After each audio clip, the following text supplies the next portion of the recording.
এই বিড়ালকে কখনো আপনারা কষ্ট দিবেন না, বিড়ালকে আদর করবেন, বিড়ালকে ভালো মতো পুষবেন।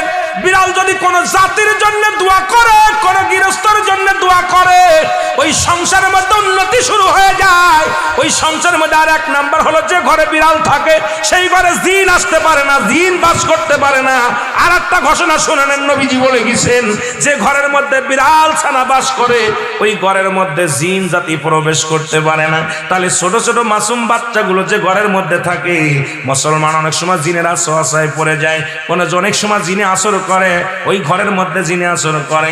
যে ঘরের মধ্যে বিড়ালকে আদর করে বিড়াল থাকে, ওই ঘরের মধ্যে বিলাই বিড়াল বিড়াল বিলাই বিলাই, এইটা যার ঘরের মধ্যে আছে এই ঘরের মধ্যে দুষ্ট জিনেরা আসতে পারে না। জোরে জোরে চিল্লায়া বলা যাবে না মারহাবা।